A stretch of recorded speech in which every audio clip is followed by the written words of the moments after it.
Développé depuis 2019 dans quelques pays du monde, le nouveau prototype technologique PlanteMax effectue ses premiers tests en sol québécois. C'est vraiment une première en terre publique, je dirais, dans vraiment une forêt naturelle. Puis, on va faire des tests justement, comme je disais, dans tous les types de terrains.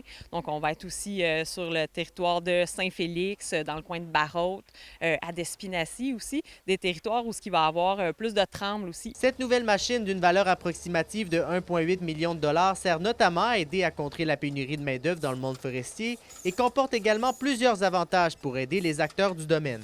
To reduce the need of many people. Many companies saying they have a hard time to find people doing this manual planting work.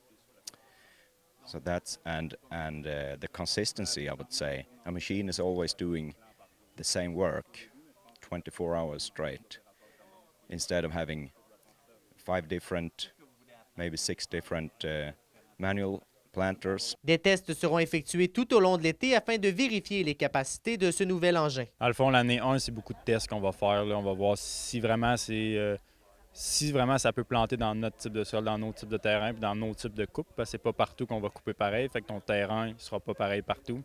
Fait que cet été, on devrait la tester. Puis il y a les gars de FP Innovation qui sont ici pour vérifier la qualité, puis vérifier si le projet marche, s'il marche pourquoi, s'il marche pas pourquoi. Bien qu'à court terme, le PlanteMax est encore en phase d'essai, son apport à long terme risque d'être fort bénéfique. Au Québec, on est dans vraiment les premiers tests.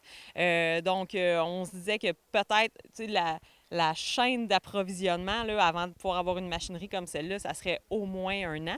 Mais tu sais, c'est des très gros investissements pour les entrepreneurs aussi. Donc, c'est pour ça qu'il faut vraiment s'assurer qu'elle va être performante dans plusieurs types de terrains. Dans 2, 3 à 5 ans, on pourrait voir ce type de machinerie-là un petit peu plus. Des tests continuent d'être effectués et la machine sera de passage ici jusqu'à l'automne pour planter des arbres dans la région, après quoi elle prendra la direction de Moncton au Nouveau-Brunswick.